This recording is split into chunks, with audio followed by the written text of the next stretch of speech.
Bien, ¿cómo están? Muy buenas tardes. Hoy jueves 15 de abril.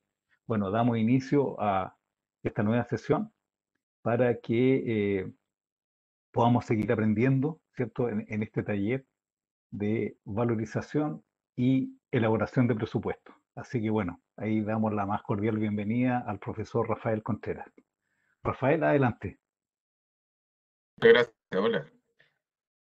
Buenas tardes, muy buenas tardes a todos eh, y todas. Hoy día ya estamos en la cuarta sesión. Cuarta sesión. Buenas tardes desde Antofagasta. Bien. ¿Se escucha? ¿Sí? ¿Se escucha bien? Sí, se escucha. Sí. Bacán, súper.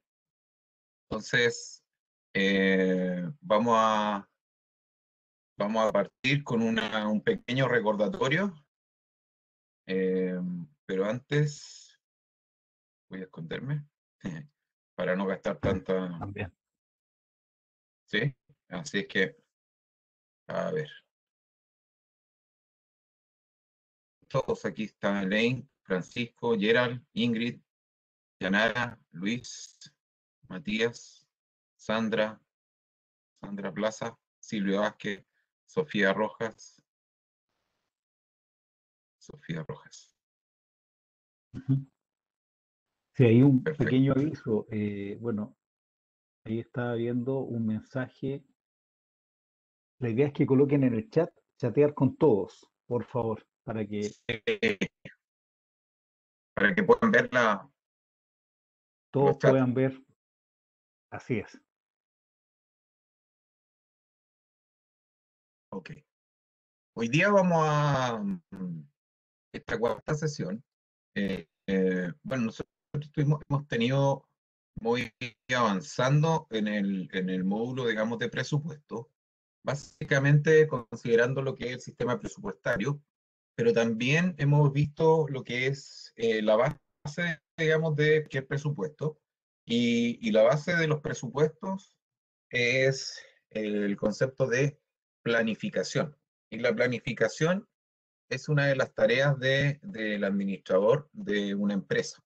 Acuérdense que usted, además de ser ejecutores de su producción o ejecutores de sus servicios y también encargados de comercializar sus productos, también tienen que preocuparse de la administración de su negocio. Y la teoría nos dice que para administrar un negocio hay ciertas tareas básicas. La primera tarea es planificar, la segunda tarea es organizar, la tercera tarea es dirigir y la última tarea, no menos importante que las demás o que las anteriores, es controlar. En la medida que ustedes realicen o vayan realizando esas tareas, eh, ustedes podrán tener, digamos, una, una administración de su negocio con cierto nivel de tranquilidad. Ahora, la realidad que nos dice de que nosotros, cuando partimos con un negocio, con o sin preparación, estas cosas uno las va aprendiendo en el camino. Entonces, desde aprender el rubro hasta aprender a administrar. A veces demora tiempo y generalmente nunca se termina de aprender. Entonces, en ese sentido, en algún minuto yo se los planteé de que iba a ser majadero con respecto a esto. Lo que nosotros estamos viendo ahora son módulos, eh, estilo charlas, con algunos ejercicios que se muestran en pantalla a través de utilización de software de cálculo, como el caso de Excel, que es una de las herramientas más utilizadas para efectos de hacer cálculos masivos, ¿verdad? Y que hoy día está abierto, digamos, a que todos nosotros podamos utilizarlo. Así es que ese es un poco el contexto de cómo partimos o cuál es el interés de nosotros con respecto a lo que es el módulo de presupuesto. Entonces, vimos el concepto de planificación, porque es importante para efectos del presupuesto. Después vimos ya los conceptos propiamente tal de presupuesto, ¿verdad? Y aquí voy a ir vamos a compartir.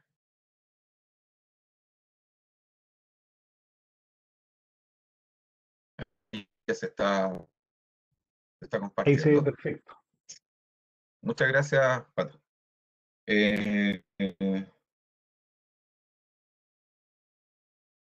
ya, entonces, bueno, los presupuestos, como bien dice ahí, son una estimación. Básicamente los presupuestos y son una estimación de lo que traerá el futuro, pero no es una medición exacta. Por lo tanto, no debe pensarse en ellos como algo estático, sino como un instrumento de planificación muy flexible. Y de hecho, yo les complemento que el concepto de planificación o cualquier planificación tiene una característica y dice que las planificaciones son dinámicas, nunca son fijas o estáticas, siempre están en movimiento. ¿Y eso qué significa? Que permanentemente pueden estar sometidas a modificaciones o ajustes. Eh, y eso es parte de la realidad. ¿Ok?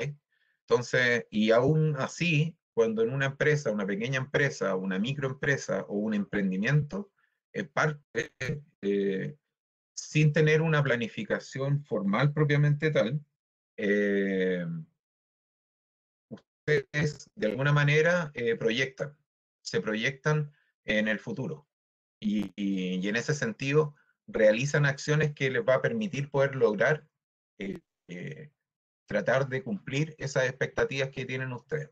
¿Ya? Ahora, es claro de que no por presupuestar o por estimar los resultados van a obtenerse. No, esto es más bien una herramienta que les permite a ustedes hacer un ejercicio previo a la ejecución de la operación. Es decir, si ustedes tienen pensado eh, producir un 20% más para el periodo que viene, para el año 2022, y hoy día lo están pensando hacer, bueno, justamente ese es el sentido, es poder planificar de la manera más certera posible eh, cómo van a poder lograr ese objetivo. Generalmente los presupuestos se realizan de un periodo para otro. Generalmente parten el ejercicio presupuestario, al menos en el sector público, partía en el mes de septiembre. Y a finales de septiembre, todas las reparticiones públicas, bueno, a través de las carteras ministeriales, van a presentar, digamos, los presupuestos al Congreso para su aprobación. Entonces, ¿qué es lo que qué es lo que nosotros necesitamos comprender? Eh, que no es fácil, ¿eh? No es fácil comprender esto, porque es algo bien intangible y solamente se palpa cuando uno ve los resultados, ¿ya? Porque si alguien me dice a mí, oye, ¿sabes que tú planificando te va a ir mucho mejor en tu negocio? Yo al principio podría decir, ah, sí, puede ser, digamos, porque y yo digo puede ser, poniendo quizá en duda, poniendo en duda, digamos, la aseveración que me hicieron, porque en mi situación, sin planificar, ya me está yendo bien, por ejemplo, o les puede estar yendo bien, y por lo tanto, evaluar o revisar si me iría mejor planificando, eh, no tengo el comparativo, no tengo cómo hacer la comparación, por lo tanto, yo digo, mira, en mi situación hoy día, sin planificación, estoy bien. Entonces, ¿cuál es el incentivo para planificar? Además que no quiero gastar plata, además que no quiero dedicarme más bien a producir. Y en general esa es una posición bastante válida, digamos, porque tiene que ver con mantener el estado actual, no dejar de perder esa posición. Y algunas veces una situación eh, de confort, como dicen algunos, o una situación tranquila, sin mayores eh, desórdenes. Entonces dice, ¿y para qué me voy a planificar? ¿O para qué voy a utilizar una herramienta que supuestamente me va a permitir mejorar? Entonces, las fuerzas de alguna manera, o los motivos que de alguna manera nos incentivan a estar en la misma situación sin utilizar este tipo de herramientas o sin considerarlas, son bastantes. Entonces, lo cual no quiere decir que sea imposible el no dar el paso, ¿no? Yo diría que más bien aquí hay un concepto en el cual ustedes tienen que, o sea, yo creo que ustedes ya lo hicieron, ya partieron ya, y que tiene que ver con esta necesidad eh, eh, de mejorar, de mejorar para poder ser un mejor administrador de empresa. Es como dar el paso a la profesionalización de ser empresario. No hay ninguna escuela de empresarios, no existe. No hay empresas de empresarios. No se aprende el oficio. Nadie tampoco lo da un certificado. Eh, no hay un programa de estudio para enseñarle a ustedes cómo hacerlo. Hay ciertas estructuras o ciertos hitos que de alguna manera podrían eventualmente considerarse, digamos, pero como una manera de tratar de transmitir las experiencias, digamos, que llevan a una persona a emprender. Algunas veces hay personas que se hacen en el camino, o sea, la mayoría se hacen en el camino. Otras llegan a una posición y por una situación accidental se tienen que hacer emprendedores o empresarios.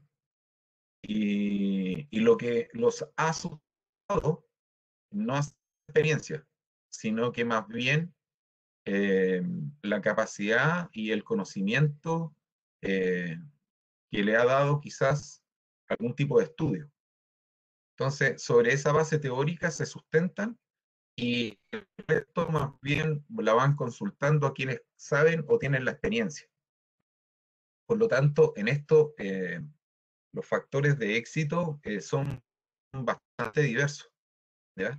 No hay un factor de éxito único, es un conjunto de variables, de factores, de situaciones que confluyen para poder lograr o cumplir ciertos objetivos. Y aquí yo diría que con lo último que acabo de señalar es uno de los puntos uno de los puntos también interesantes en el contexto del presupuesto, digamos, del módulo de presupuesto, es que las más veces nosotros no nos planteamos objetivos, eh, o nos planteamos objetivos, pero no nos hacemos cargo de hacerle el seguimiento, o de ver la forma de cómo ser más eficiente para el cumplimiento de esos objetivos. Sino que más bien si se dan bien, si no se dan bien. Entonces, lo que día ustedes, lo que estamos haciendo hoy día es tratar de ir profesionalizando esto. Para fortuna, digamos, de, de este módulo, quienes participan como alumnos y quienes nos toca participar como relatores, hemos tenido la fortuna o tenemos la fortuna de tener un emprendimiento, una empresa. Entonces, lo cual no quiere decir que me hace ser representativo de todos ustedes, porque estamos hablando de distintos rubros. Sí tenemos algo en común. Eh, Nuestros ingresos dependen de nuestros esfuerzos. Eso es común y transversal a todos los que estamos hoy día en el ambiente, en este ambiente, digamos, en esta sala de clases virtual. Eh, Ese es el factor común. Entonces, es como bien fácil. Yo voy a presupuestar o voy a planificar porque de mí dependen los ingresos de mi negocio, no de otros factores. No, no dependo de un tercero eh, para que le vaya bien y así él pueda pagarme a mí un sueldo, que sería la situación de trabajar dependiente.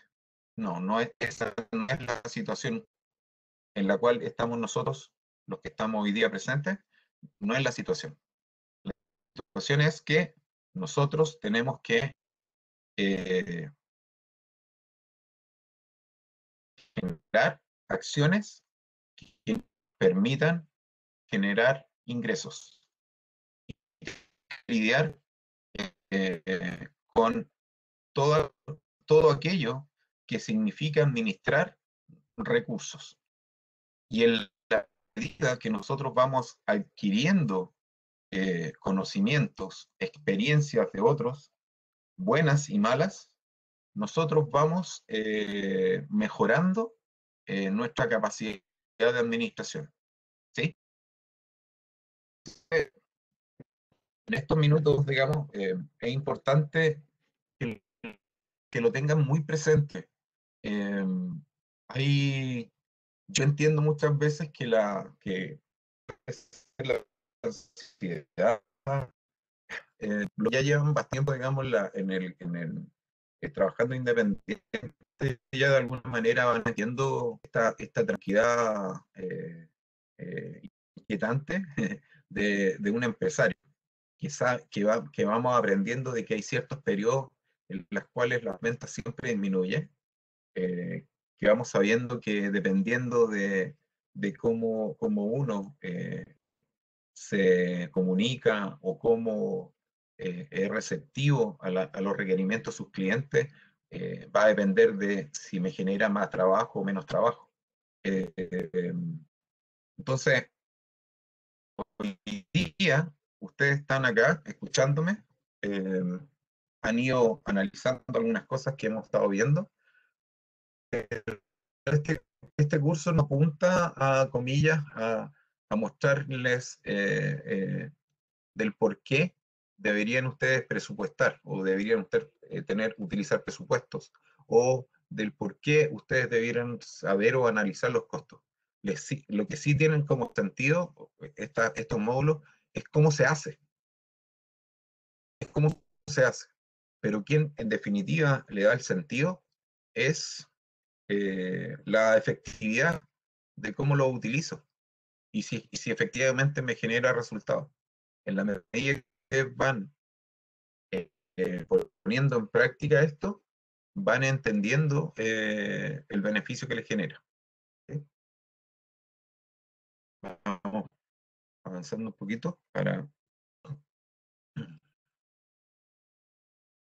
Si ya lo habíamos visto, presupuesto capital, flujos de un proyecto, sistema presupuestario, que es lo que habíamos visto anteriormente, los objetivos del presupuesto como herramienta de planificación, el sistema presupuestario, objetivos del presupuesto como herramienta de coordinación y como herramienta de control. Etapas de la aplicación del control presupuestario, ¿ya? Un poco lo que conversamos. La estructura presupuestaria. Y partimos con el presupuesto de venta. Señalamos que las variables a considerar en presupuesto de venta eran el pronóstico de ventas, la proyección de precios y otros ámbitos que, trabajando en ellos, podríamos nosotros actualizar los precios, digamos, de nuestros productos. ¿Por qué utilizar un pronóstico? También lo vimos, ¿verdad? Señalamos que habían distintos tipos de pronósticos de ventas, que podrían ser cualitativos como también cuantitativos. Vimos un método cuantitativo, perdón, antes. El método cualitativo, básicamente que consiste en hablar con personas expertas que nos pueden dar una orientación con respecto a cuánto podría ser el pronóstico de las ventas hoy día. Fíjense que hace tiempo que no veía, digamos, el balance de la situación de enfermos de COVID, la que da el ministro junto con la secretaria, que se han hecho bastante populares, digamos. Eh, y, y efectivamente lo que ellos, por ejemplo, lo que ellos no hacen, lo contrario a un presupuesto es un balance. Ahí se nota la diferencia. Ellos nos hacen un pronóstico de cuántos enfermos, nos dicen cuántos enfermos debiéramos, o cuántos contagios debiéramos bajar, o cuántos enfermos se van a generar de aquí a una semana. No, lo que ellos hacen es todo lo contrario. Es simplemente señalar un balance. Es decir, al día de hoy, esto es el reporte de, cuántas personas están nuevas infectados, eh, el índice de, ¿cómo se llama el índice? No es de rotación, es de transmisión, parece, ¿sí? De transmisión.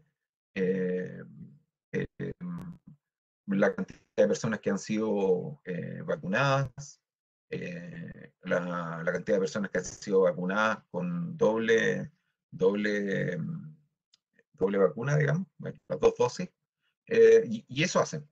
Y después responden las preguntas, digamos, de los periodistas, que en algunos casos lo que hacen, imagínense ustedes que le están preguntando, le empiezan a hacer preguntas como administrador, digamos, en este caso del Ministerio de Salud, y le empiezan a hacer preguntas con respecto a todo lo que está ocurriendo. Entonces, y ahí ustedes tienen que responderlo. Responder con respecto a por qué no tomaron estas decisiones, por qué se dijo esto, por qué se dijo esto otro. Entonces,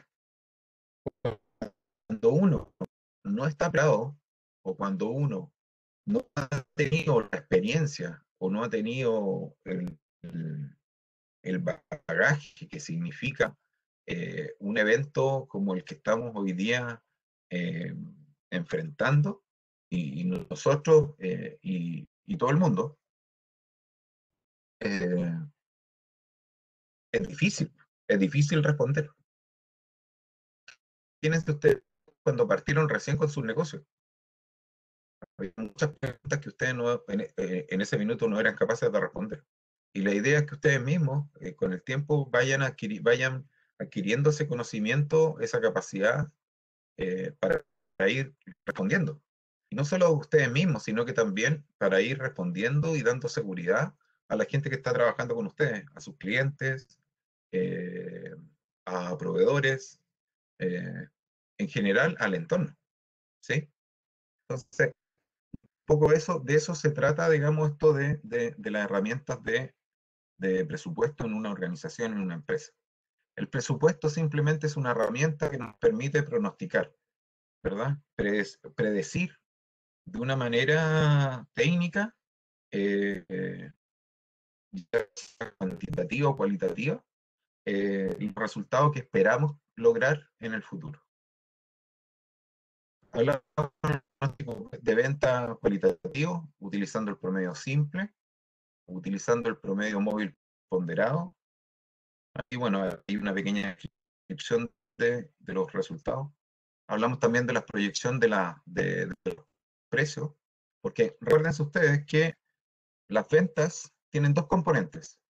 Tienen, por una parte, la cantidad de unidades que comercializamos o de servicios que prestamos, y tiene un precio asociado, que cuando uno lo ve en un detalle de una cotización, es como la cantidad versus el precio unitario, ¿no? Es exactamente lo mismo. Entonces la pregunta es, yo aquí era, yo a ustedes les planteaba, eh, ¿puedo variar el precio así de manera voluntaria a lo que yo estime conveniente? ¿O la variación del precio de mi producto, de mis productos, tiene que responder a otros criterios también que tengo que considerar? Y la respuesta es sí, pues. Eh, Dentro de las posibilidades de pronóstico de venta está la posibilidad de aumentar el número, la cantidad de productos, de artículos, pero también está la posibilidad de aumentar los precios. Ahí hay varias condiciones o combinaciones. Entonces, eh, básicamente responde a, a los tipos de estrategia que ustedes quieran implementar. O sea, si ustedes me preguntan a mí, ¿cuándo, cuándo el resultado de o el presupuesto de ventas, un pronóstico de ventas, se aumenta en función del precio, y cuándo una proyección de venta o pronóstico de venta se aumenta por la cantidad en general? ¿Alguien tendría alguna idea que me pudiera decir?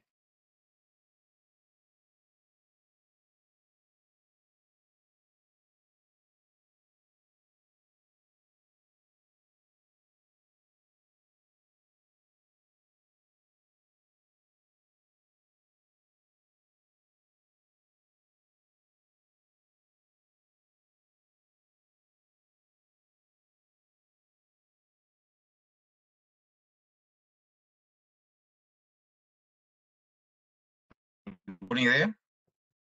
Parecer no, o vienen en camino las ideas, puede ser.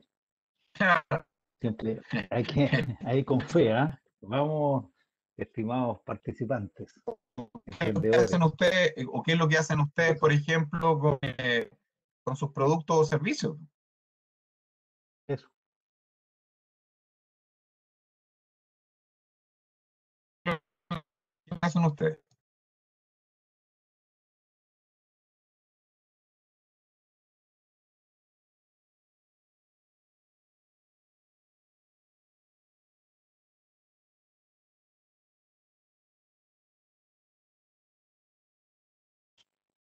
¿Puede ¿Puede repetir repetir la la pregunta? pregunta? Por supuesto, Se por repite, supuesto. Nicole. Ok.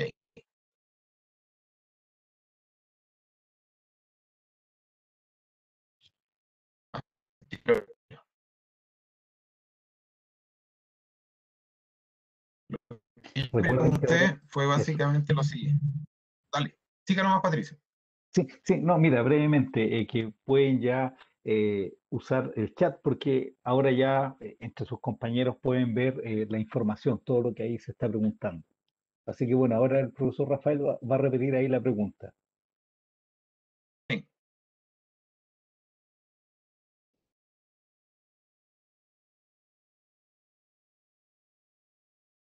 Bueno, ahí también tenemos cuál fue la pregunta, dice Patricio Olao. Ya viene Patricia, muy bien ahí la motivación, pero Jacqueline Inostroza nos responde ya. En mi caso, ya, dice, ¿qué nos dijo? calculo, sí, ella dice, Jacqueline, dice, en mi caso calculo los costos y luego le agrego un porcentaje de utilidad. Y Ya, Patricia y Nicole, ahora viene la pregunta, para que le puedas repetir, Rafa, a Nicole y Patricia. ya, perfecto. Un segundo. Voy Ujú. a anotar la pregunta, o sea, lo que me planteó. Ah, La pregunta, ya, sí. Ahí está. ahí está. Esta Así. la hizo Jacqueline. Ya. Jacqueline responde eso. Entonces, sí, esta respuesta de Jacqueline. Jacqueline. Ujú. Entonces, y la Patricia Volado dice, ¿cuál fue la pregunta? La pregunta fue la siguiente. Eso. Aquí tenemos una estructura de ventas. Las ventas, como ya les dije, son el precio por la cantidad. Si ustedes ven acá, ok, el Pedro Bravo dice que la proyección debe considerar, El porcentaje de aumento en demanda, en la demanda de ser. ¿ok?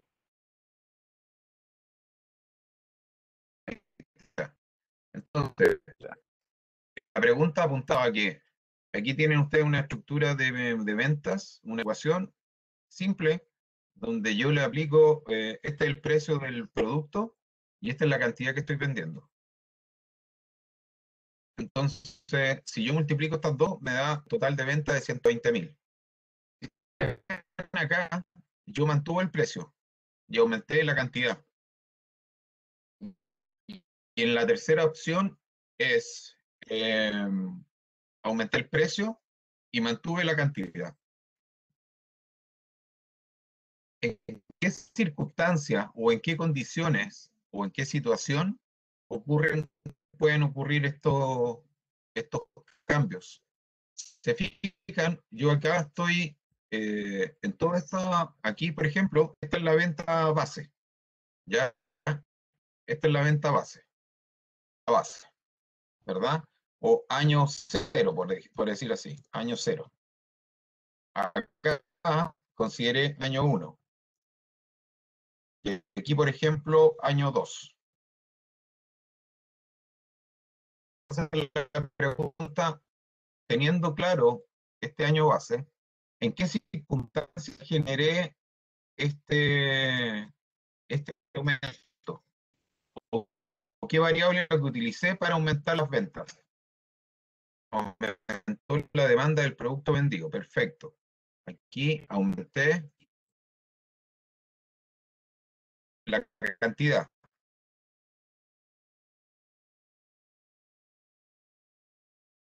está bonito. Eso está bonito, Benjamín. Mire, les voy a colocar acá para que lo vean, si es que no los ven desde el chat. Lo Dice, deberían ver, ¿ah? En todo caso, cuando hay, deberían verlo. ¿lo dirán ver? Sí. Sí, Por ejemplo, dice, aquí, ahí,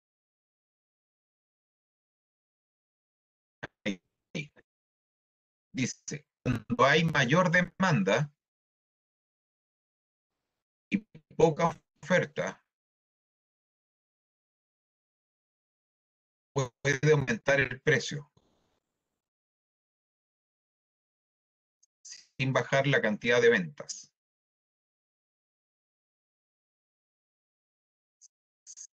A ver, ¿cómo podríamos entender esto?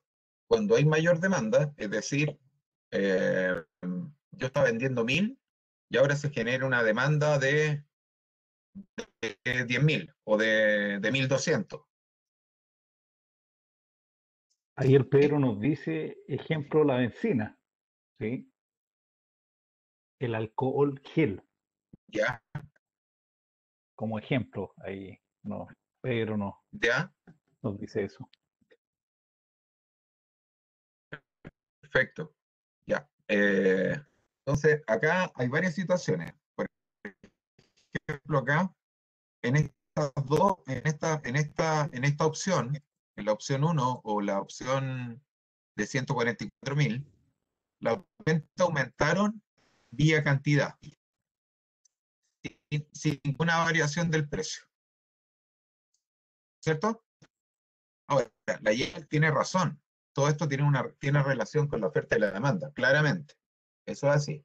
No tiene otra lógica. Pero lo que voy yo es que la oferta y la demanda también responde a otras condiciones, ¿sí? Y esas son las condiciones de los productos o los servicios que nosotros vendemos. Por ejemplo, en situación de pandemia, si esto fuera alcohol gel o fuera eh, mascarillas o fuera cloro, ¿recuerdan ustedes cuando partió todo esto? La mayoría de estos productos de aseo o de higiene eh, fueron desabastecidos en los supermercados. Desabastecidos. Y el precio, fíjense que no aumentó de forma instantánea. Más adelante empezaron a variar los precios. Sí. Y, y eso tiene que ver con, ahí tú generaste mira, esto que tú acabas de decir, Pedro,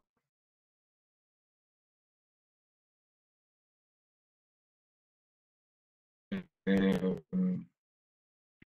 lo que tú acabas de decir, dice, tengo pocos productos, pero no demanda. Aquí hay, este es un indicador. Entonces, la característica de ese producto es que tiene una alta demanda, es decir, que te compran permanentemente, puede ser diariamente. Uno podría incluso tender a pensar de que se trata de un producto de primera necesidad. Entonces dice, oye, este producto tiene todos los días. De hecho, podríamos hacer el ejercicio. Ustedes podrían pensar qué productos tienen mucha demanda o alta demanda o una demanda diaria. Generalmente está asociado a la comida, ¿sí? Como primera necesidad. También podría estar orientado a consultas médicas, podría ser.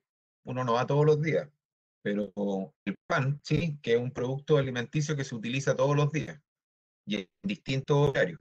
Entonces tiene una alta demanda. Puedo ganar más vendiendo menos productos. La pregunta es que si lo que dijo Pedro aplica para el pan.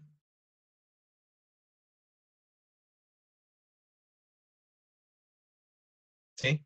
Yo pienso de que sí, efectivamente el pan podría aumentar el precio, eh,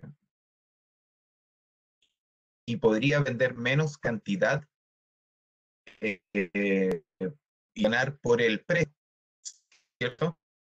Porque en el fondo, si antes lo vendía a 1.800 pesos el kilo, y hoy día dice, ¿sabéis qué?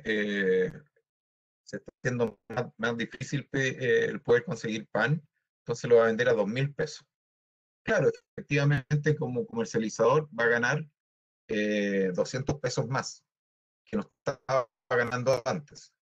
La pregunta es, eh, ¿hasta dónde va a durar esa demanda? Porque efectivamente el pan es un producto que, sin ser un pan gourmet, es un pan normal, corriente, más allá de 2.000, 3.000, 4.000 pesos, no sé, no estoy tan seguro que uno, para llegar a ese nivel de precio, tendría que haber un nivel de desabastecimiento más o menos importante, ¿sí? Según ventajas comparativas competitivas. Oye, pero ¿y qué diferencia hay entre esas dos? Entre las ventajas comparativas y las competitivas.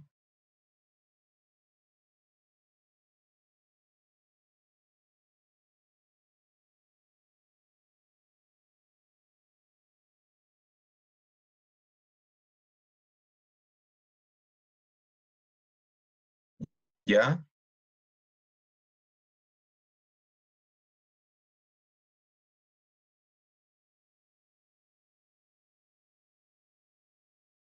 Eh, eh, ya. ¿Cuál es tu rubro, Pedro?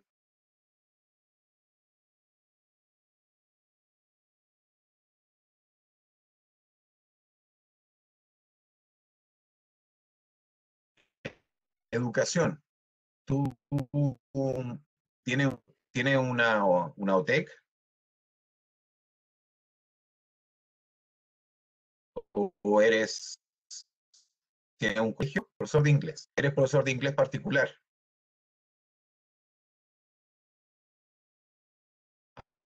¿Trabajas en una institución como profesor? ¿Y tienes un emprendimiento?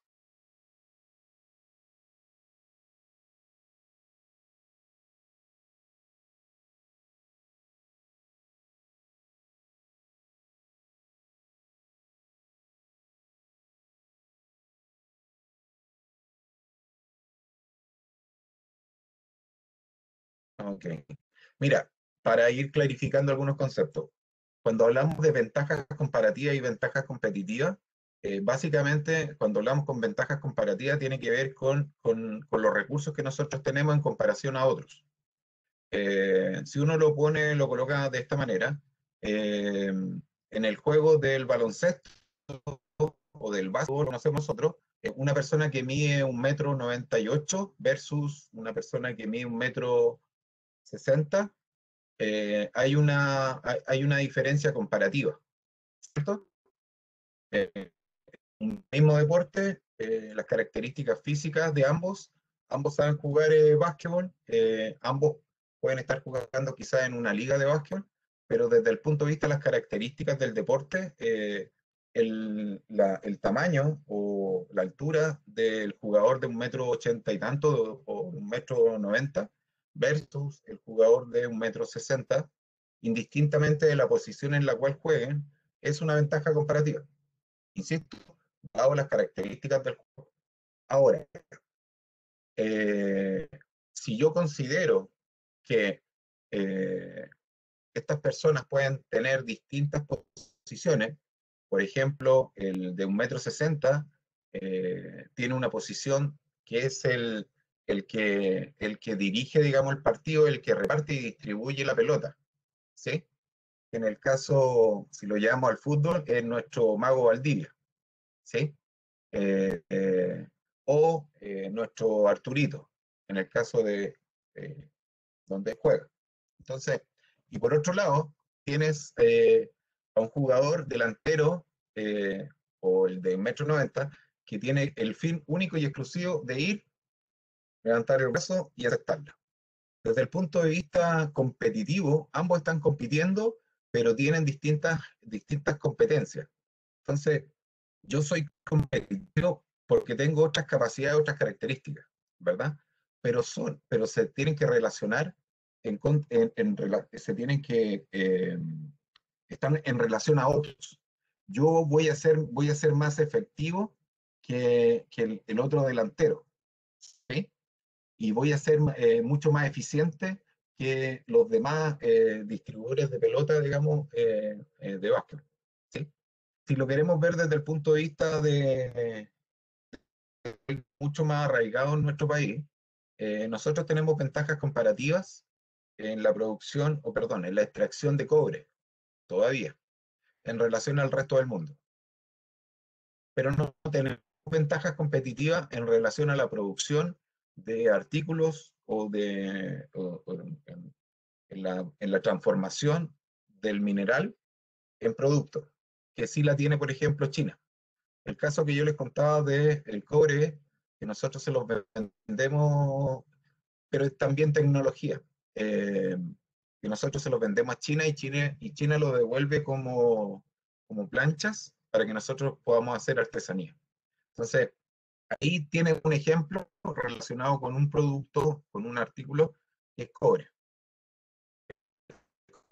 Nosotros lo vendemos como un producto más bien, ¿cómo le llaman? Cátodo, que es la planchita, digamos, que se envía al exterior y vuelve transformada en rollos de cobre. Entonces, por una parte, nosotros tenemos la ventaja comparativa, cátodo, gracias.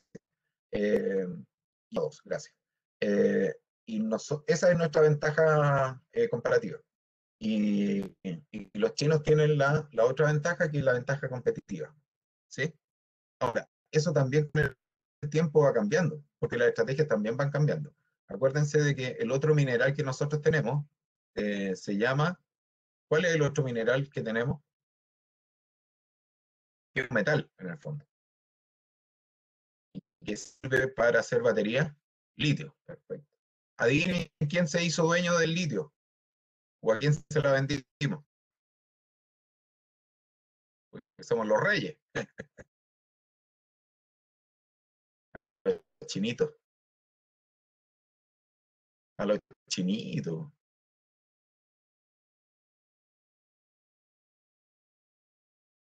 Pedro Bravo dice, la ventaja comparativa puede ser el precio y la competitiva puede ser producir con menos contaminantes. Al revés, al revés. Como lo que ocurría antiguamente con la producción de salmones.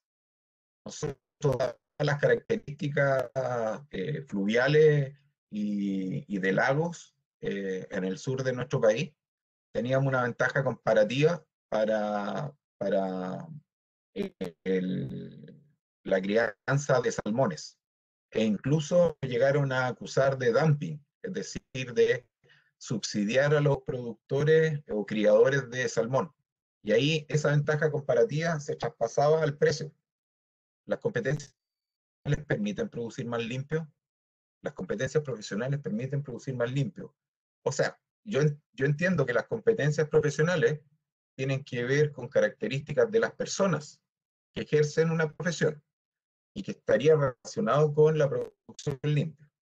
Pero dependiendo cuál sea hoy día el rol de estas competencias profesionales, digamos, en alguna industria en la cual se requiera introducir los conceptos de producción limpia o de reciclaje de productos. Cuando las empresas vean que tiene un beneficio, las empresas invierten en eso, ya sea en competencias profesionales o en tecnología. ¿Sí? Quizás nos salimos un poquito de la conversa, o sea, perdón, del tema, pero finalmente lo que les quiero transmitir es que un pronóstico de venta puede responder a distintas estrategias y esas estrategias van a depender de las características de nuestros productos. ¿Sí? Eh, eh, un producto que tiene una característica como las características del pan, que es de primera necesidad, la verdad que la estrategia de vender más a partir de aumentar el precio no es la más duradera, considerando de que si es que vamos a considerar el precio de un pan normal, corriente, salvo que sea producto de una plaga que generó, que se generó y afectó los trigales y no se pudo producir, se perdió la mitad de la producción de harina en el mundo. Ahí quizás uno podría decir, sí, hay una restricción.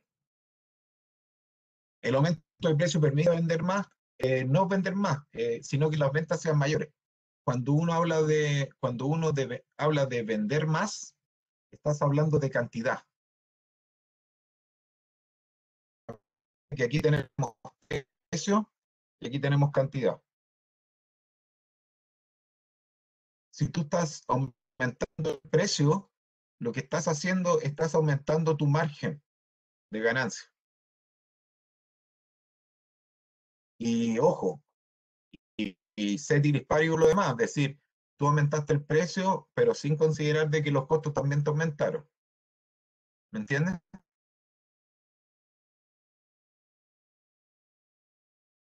Sí. No sé si se entendió eso, Pedro, si no lo vuelvo a explicar, no hay problema.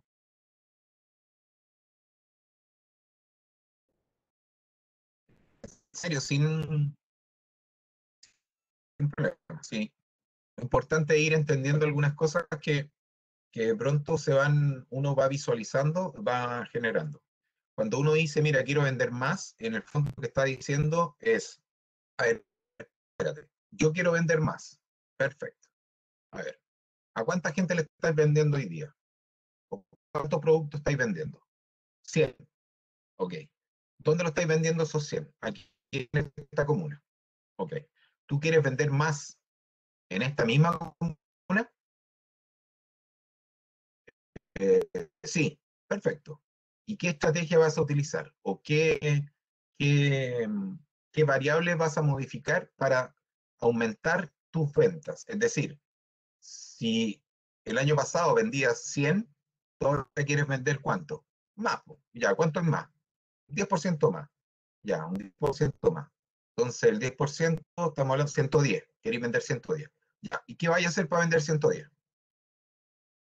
¿Vas a subir el precio solamente?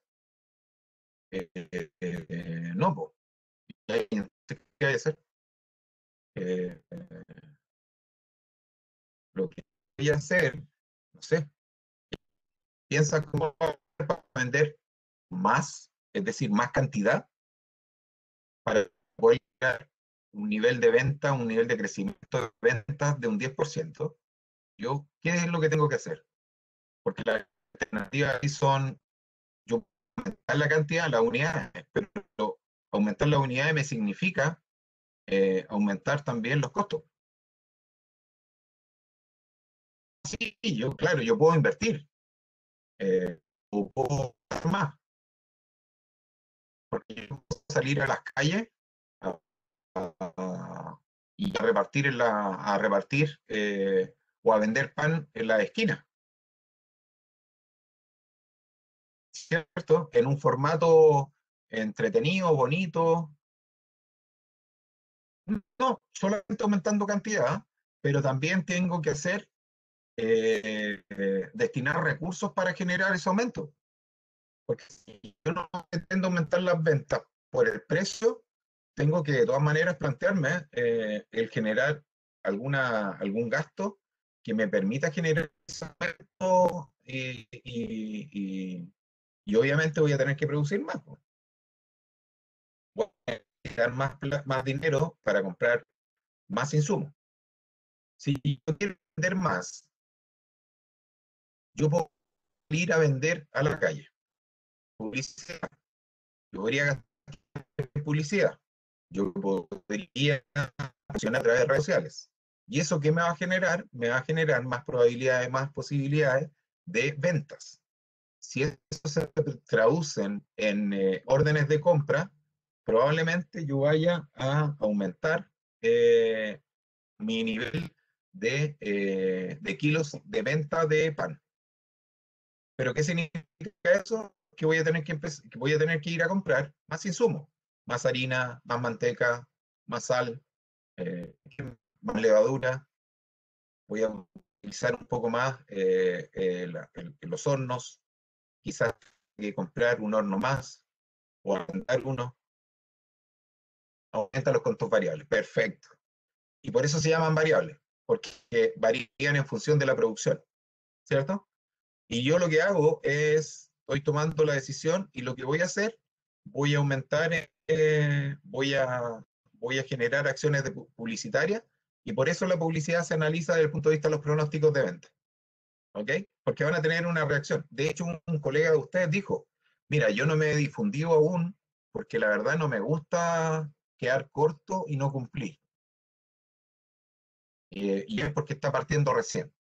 Entonces, esa es una medida que alguien puede compartir o no compartir, pero lo importante es que es una decisión que se está tomando con un motivo de control. Buena. Si esa es la tarea del administrador, controlar la situación, controlar del por qué no quiero mostrarme todavía de manera plena al mercado. ¿Me entiendes? Ya. Eso por una parte. Ahora, si yo quiero cambiar el precio del producto, ¿lo puedo hacer? Claro que lo puedo hacer. Pero eso también va a depender de las características de mi producto. Si yo tengo un restaurante, por ejemplo, que vendo comida peruana, o que vendo comida china, o que vendo comida de cualquier país, que hoy día está muy de moda y muy rico, venezolana, comida colombiana, tailandesa, o un mix, no sé cómo le llaman, pero bueno, eh, Fusión. dando las ventas. Sí, claro, eso, fusión. Gracias, Pato. Comida fusión. Lo más probable es que, dado las características gourmet de esos platos, yo pueda aumentar el precio con mayor tranquilidad que si fuera un plato de poroto graneado. O poroto graneado, perdón. Poroto. Está bien. Poroto graneado, sí. Está bien. Granados. Entonces, Granados. granado. Y dije, ¿qué? Eso era. Se rieron. Claro, era. Y lo otro es arroz graneado. Ese otro. Claro. Entonces. Y ahí es distinto porque las características de ese producto permite que yo pueda aumentar el precio, porque hay personas que tienen necesidades de comer cosas distintas o comer cosas más bien gourmet, ¿ok? Eh, y ahí sí no hay problema. Y ahí la ganancia no se da por la cantidad, sino que más bien por el valor del precio. ¿Sí? Vale.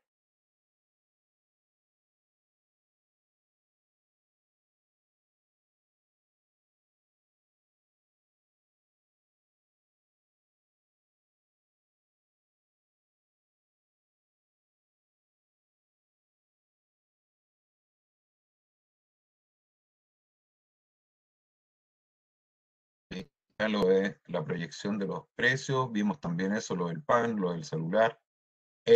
Acá está la variación.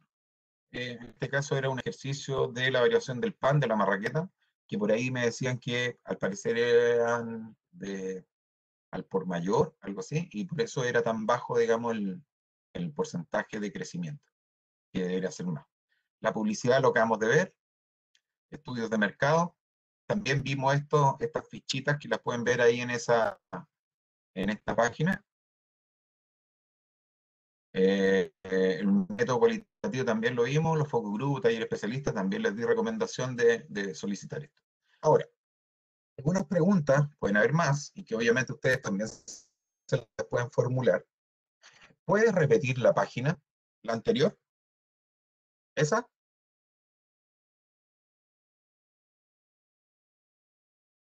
No. ¿Antes? ¿Es esa, Pedro? No, antes. ¿Esa? Sí, te salió como un servicio de impuestos internos. Mira, lo que pasa es lo siguiente. que dentro del contexto de las proyecciones de venta, habían varios elementos que analizábamos. Por una parte, cómo pronosticar, ¿verdad?, las ventas, la actualización de precios o proyecciones de los precios, que dependían de las características de los productos, y también influía en los pronósticos de venta eh, los estudios de mercado, el uso de publicidad y también los estudios de mercado. Y en los estudios de mercado nos encontramos con esta fichita. Bueno, la letra D tiene que ver con los niveles socioeconómicos. Acuérdate que nosotros, o sea, no nosotros, no Chile, sino que hace ya bastante tiempo, digamos, se crearon una estructura, se hizo un estudio en la cual, a partir de ciertas características de recursos, de estudio, de condiciones que puedan tener las familias, eh, se hizo se estableció ciertos parámetros de niveles socioeconómicos. Entonces, la ficha que está acá es una ficha que representa al sector D. Entonces, esta ficha, y hay otras también, ¿no? Te permite segmentación, sí, claro. Entonces hay segmentación, hay distintos tipos de segmentación. Y literalmente la segmentación es eso, son segmentos. Tú puedes dividir y en la medida que vas dividiendo, vas entendiendo cada segmentación, son distintas formas de ir, es como una lupa.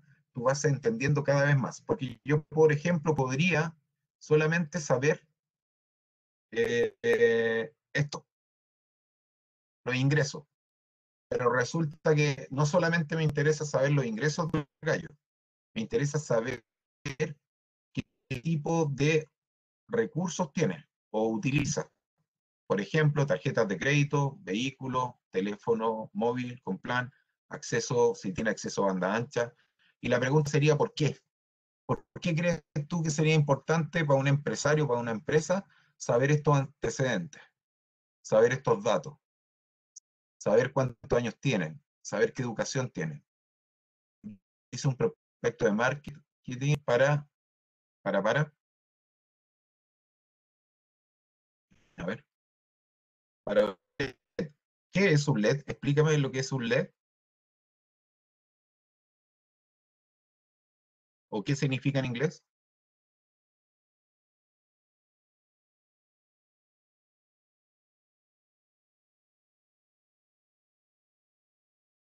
Me va a dejar colgado. Cuando el cliente posible pasa a ser casi un comprador, cuando está a punto.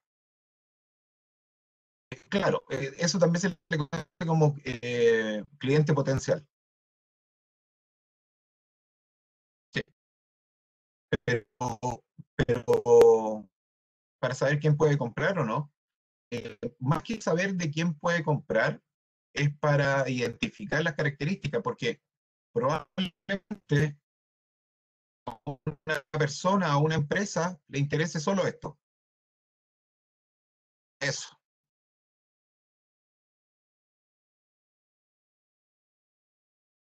Por ejemplo, el banco, un banco, ¿qué le saber de gente? Quiere saber cuánto gana y si tiene contrato de trabajo y cuánto tiempo lleva trabajando. Sueldo. Lo único o sea, lo que le interesa al banco es su capacidad de pago. ¿Cierto? En cambio, eh, para, para la industria del retail, ya sea París, Falabella, la Polar, acuérdense, no comprar nunca en la Polar. Eh, ¿Cuál otra? No sé. Y otras más chiquitas, eh, DIM, Abastible o ABC DIM, no sé. Eh, ¿Qué antecedente le interesa de esto que está aquí, de esta ficha? Si tiene familia. ¿Otra cosa le interesa?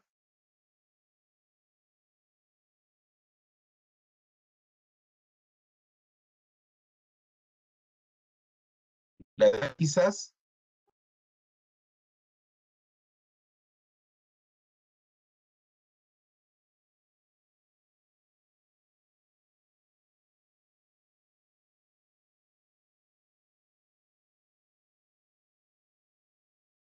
Sí, ¿y para qué se la da? ¿Quién paga? Perfecto,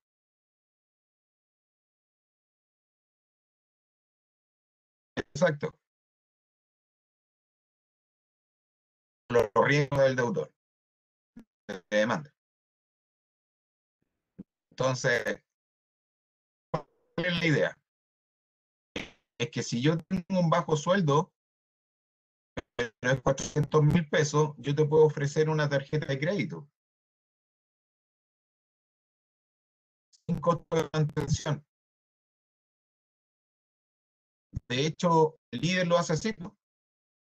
El líder le dice a las personas, a sus clientes, o bien digo, a sus clientes le dice, mira, si tú me compras esta tarjeta, la tarjeta líder, tú inmediatamente tienes acceso a un seguro de siniestro. ¿En serio? En serio. Por 1.980 pesos mensuales. Y no es broma, ahora estoy hablando hace bastante tiempo. Tenían ese producto. Entonces, personas de niveles socioeconómicos bien bajos podían asegurar ciertos contenidos, incluso infraestructura de edificios. A mí en particular me tocó atender una casa que yo diría que no era tan casa, era como más bien una media agua, y por un incendio.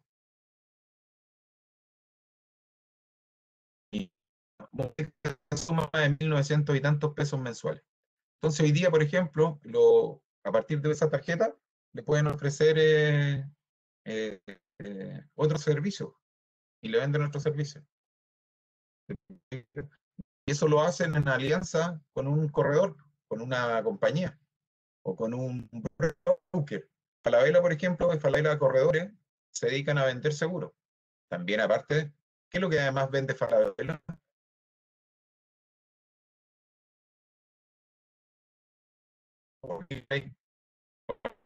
París,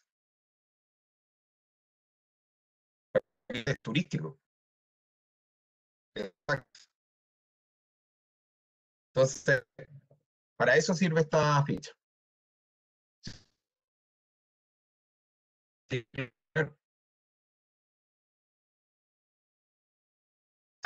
¿Entendió entonces? Súper.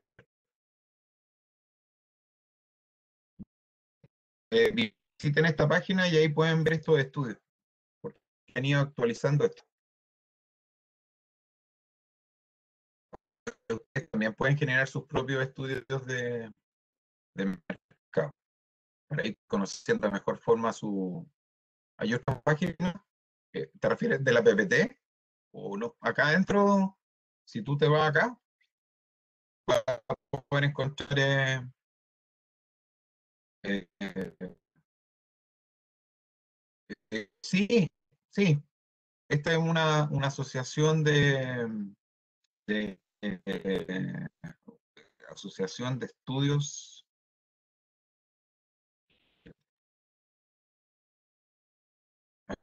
No sé si se puede.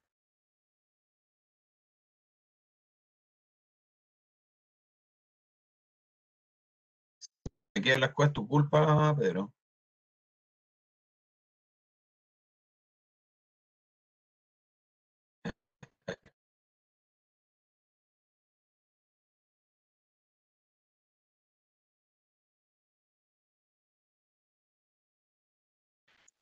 Sí, o sea, si tú me preguntas, hay muchos estudios, pero ya este está como institucionalizado.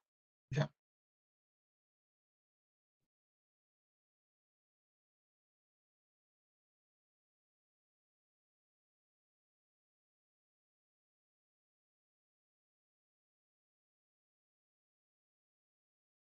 Espérenme un poco que se me quedó pegado la PPT. Lo que podría hacer ahí, Rafa, es bajar la presentación y volver a subir. A veces ocurre con el PowerPoint. Sí, sí, lo voy Dejar de a... presentar. Eso, dejas de presentar y ahí. Sí, exacto. Ujú. Ahí está. Se ríe nomás ahí el Gerald. obsolescencia programada, tiene que cambiar el PC, chuta. No, o sea, sí, pero todavía Sí, no, ah, ya, porque, bien, mira, ah, ya. cuando me den el tercer retiro, ahí vamos a tratar. Oye, Sí, qué feo. El Gerald se rió de mí. sí. Está bien. Al tercer retiro me cambio voy a comprar un HP. Es- ahí sí, ahí Ahí, se ve bien. ya. Eh, eh, eh, un notebook, ¿sí? No sé. Ya, le seguimos. Eh, eso lo vimos también. Las preguntas. Vamos a las preguntas. Dice, ¿cómo hacer condiciones de pago a los clientes y cuáles podrían ser las más adecuadas para proyectar posteriormente los ingresos? Esa primera pregunta la que debiera hacerse cuando se presenta. Pasando la pandemia, se agotarán los notebooks. ¿Por qué va a pasar eso? Yo creo que ya se está agotando. De hecho, están subiendo los precios mucho. Ah, sí, claro, puede ser, sí. Mucha demanda. Bueno, y ahora están cobrando precios altos.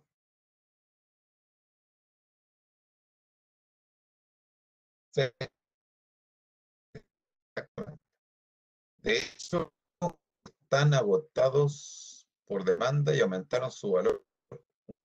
Claro ejemplo. Y los entregan como en 3 meses. Chuta, yo tuve suerte porque yo tuve que renovarle a mi hijo porque ya era un tarrito bien, ya había cumplido su periodo ya. Tenía más de 10 años. Y, y la compramos en HP, tenían promociones. Y llegó, se demoró 5 días. Estaba contento mi hijo. Y la verdad es que es bien rápido. Así que no, bien. Ya, vamos a responder la pregunta. ¿Cómo establecer condiciones de pagos a los clientes y cuáles podrían ser las más adecuadas para proyectar posteriormente los ingresos? ¿A qué se referirá esa pregunta? ¿Por qué no, por qué aparece esa pregunta?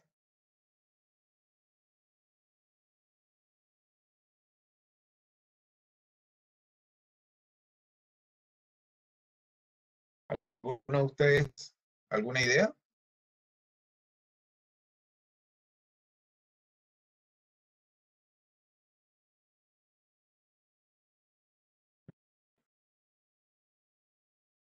¿Les doy alguna luz? A ver, ¿ustedes han tenido clientes o tienen clientes que les pagan más allá de 30 días? Yo por lo que me recuerdo pareciera que sí.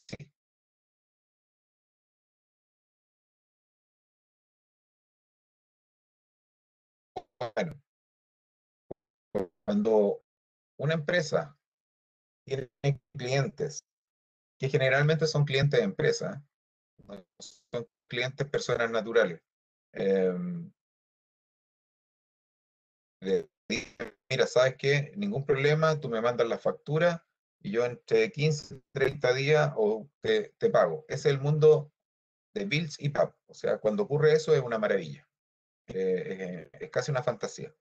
Pero lo más común, cuando se trata de empresas ya un poco más grandes, generalmente cuando son empresas que tienen una gran cantidad de proveedores, los tiempos de pago eh, exceden los 30 días. ¿Y eso en qué influiría en mis presupuestos de venta o sea, y en mis presupuestos de ingresos? ¿Cómo podría influir eso?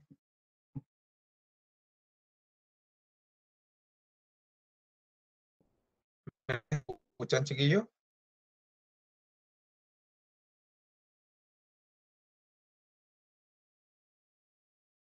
¿Sí?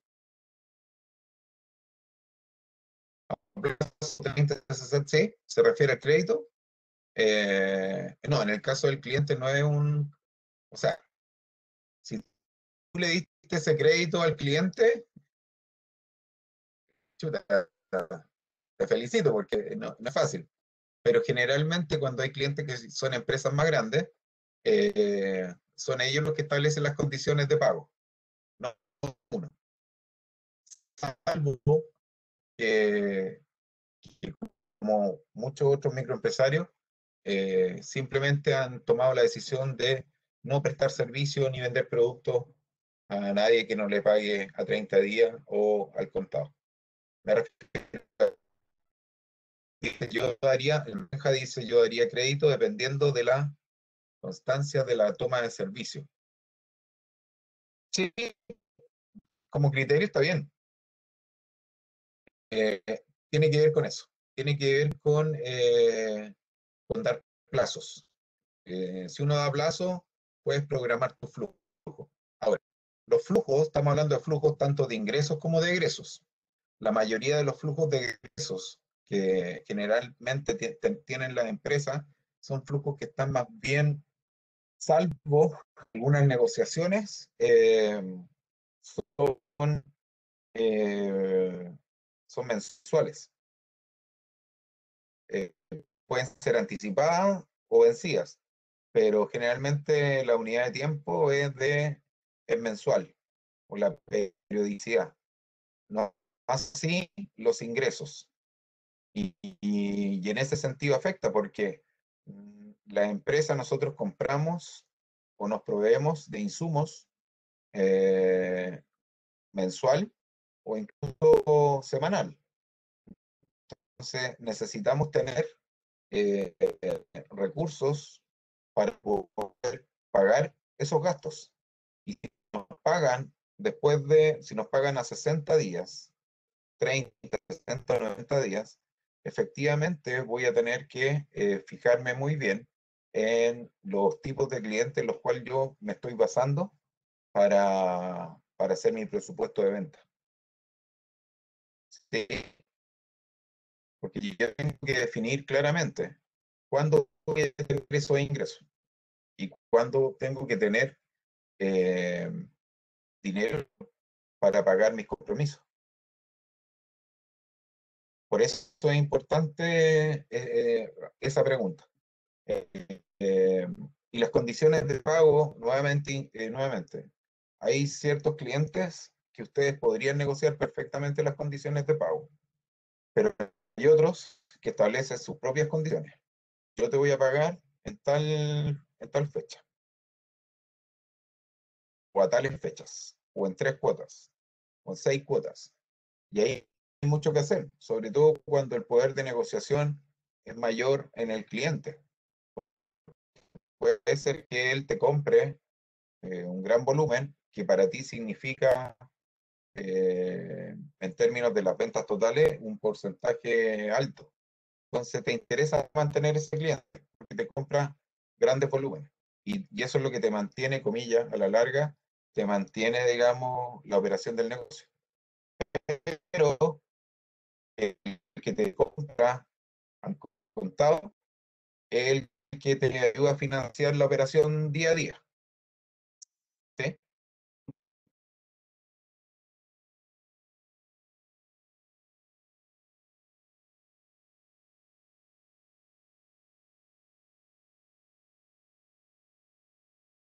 O sea, el Benja dice 3 servicios al contado y luego ofrezco 30 días de plazo, dependiendo de la habitualidad. Sí, mira, yo te diría que, dice, en mi caso, la Carolina dice, en mi caso es un 10%, el resto es siempre al término del trabajo. ¿Y por qué un 10%, Carolina? Ahí me dejaste sacando. ¿Por qué un 10%?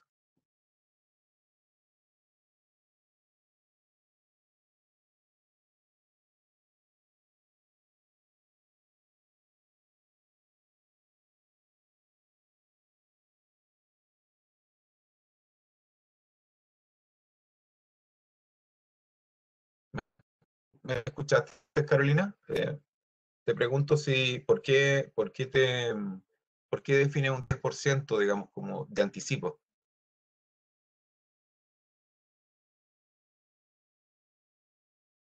Bueno, cuando me llegue aumenta la certeza. disminuye el riesgo e inestabilidad.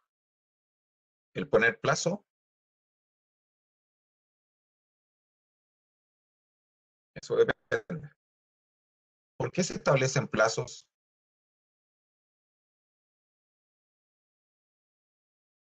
desde el punto de vista del comprador y desde el punto de vista del vendedor? ¿Qué es lo que hace el plazo?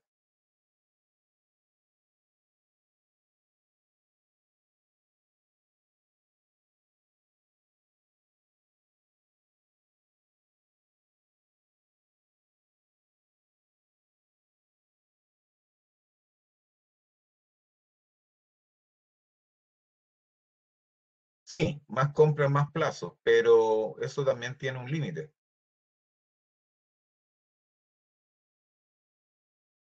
La continuidad del negocio va a depender de si es que esto tiene que ver con el dicho de eh, no tener los huevos en la misma canasta. Eh, Cuando uno depende en un 100% de un cliente, el tipo te puede comprar el 100% de tu producción. Todo lo que tú produces te lo compra él. Entonces, siempre va a decir, oye, no, este es mi cliente estrella. Obvio, 5 estrellas, un 10. El problema está en que tienes una enfermedad que se llama monodependencia. ¿Ah? Ingreso dependencia. El riesgo.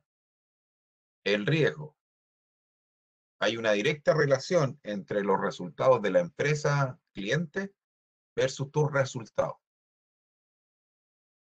Y ahí es donde ese riesgo uno lo asume. Dice, ok, no hay ningún problema. Si el punto es que si esa empresa quiebra o le va mal, tú inmediatamente dejaste de producir. Y no vas a tener con qué pagar. Y generalmente lo que ocurre ahí es que los tipos te mandan a hacer un volumen gigante, te mandan todos los materiales para que tú no compres nada y tú te dediques solamente a producir. Y el tipo te dice, toma, aquí tenías un 10%, un 15% y al final, y te paga como siempre a 60 días, porque tengo que ir a dejarlo, el tipo que me pague, qué sé yo.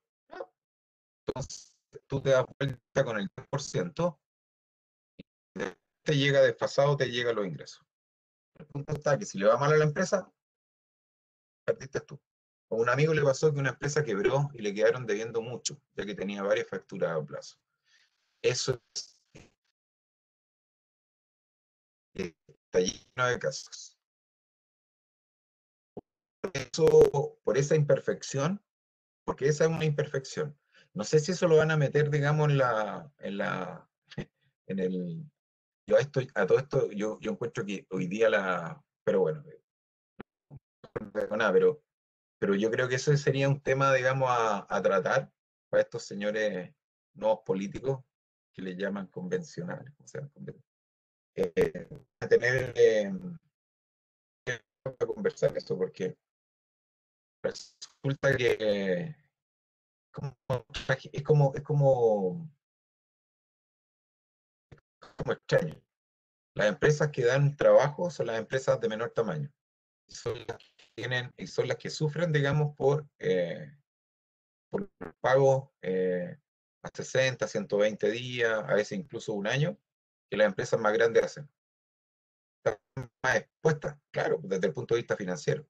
Y por último, si uno dijera, mira, ¿sabes qué? Las empresas más grandes se van a hacer cargo de pagar el IVA, ¿verdad?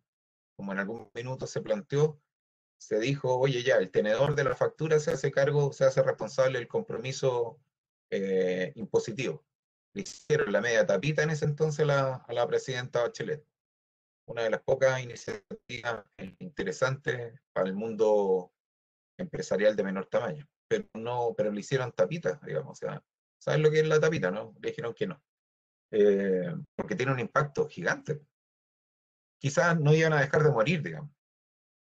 Que hay una ley de máximo 30 días de las grandes empresas, las pymes. Y cuénteme usted quién la está fiscalizando.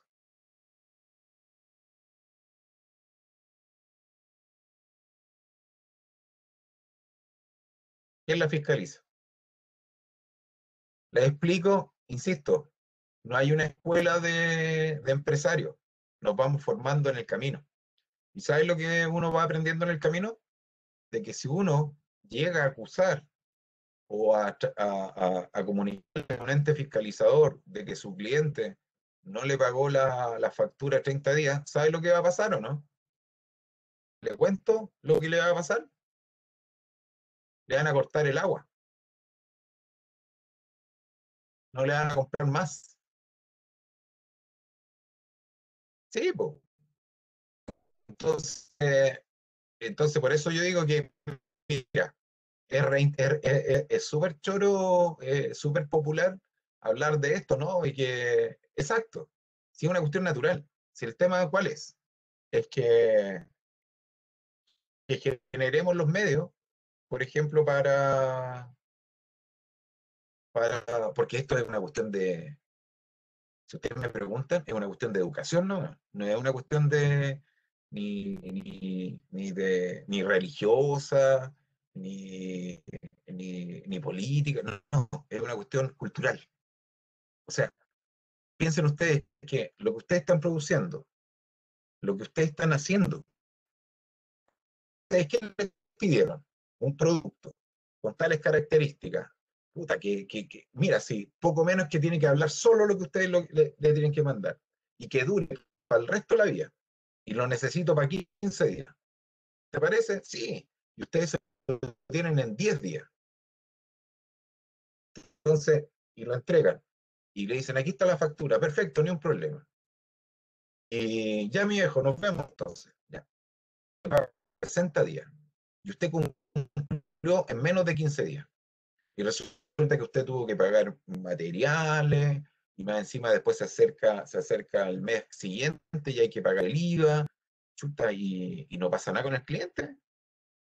Entonces, ¿en qué se trata eso? O sea, el Bombo Fica lo ha hecho en su sketch, llamar por lo menos unas 3, 4, 5, 6 veces por la factura. Oye, ¿qué pasa con la factura? Entonces, al final se transforma en un hábito, el hábito de estar cobrando la factura. Y al final, quien gana, que más hincha las que esas mismas, ¿no? Entonces, es un tema cultural, lamentablemente. Entonces, ¿qué? Porque en la medida, porque nosotros somos los reyes de hacernos leyes, somos los reyes. Capaz que le llamen hasta la ley 60 días, no sé, la ley 120 días. Pobre de que se pille una empresa que le esté pagando a 60, 120. Si hasta las empresas públicas pagan hasta 365 días. El récord lo tiene la municipalidad de, ¿cómo se llama? De Arica Parinacota, ¿puede ser? Sí. El municipio, a un por de muebles de colegio, se demoró 365 días. Yo se lo firmo que no lo están cumpliendo.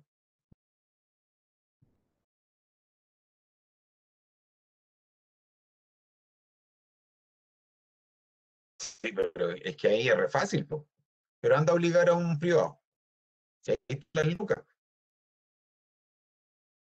Además, saben ustedes, como una información adicional, que el sector salud está exento. Pueden demorarse 60 días, así dice la ley. ¿Y por qué?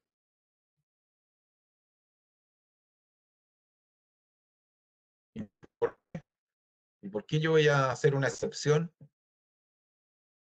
a los servicios de salud?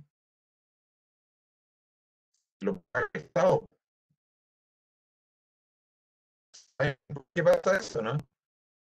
Porque no son eficientes con los presupuestos, porque tampoco hay incentivo para ser eficiente. No, estáis locos, meterse con un hospital, salvo que tu hijo sea el encargado de compra, digamos, o el encargado de pagar. Pero muchas empresas quedan sí, si no estalla. Entonces, no se trata de desprestigiar a ningún Estado ni a ningún gobierno.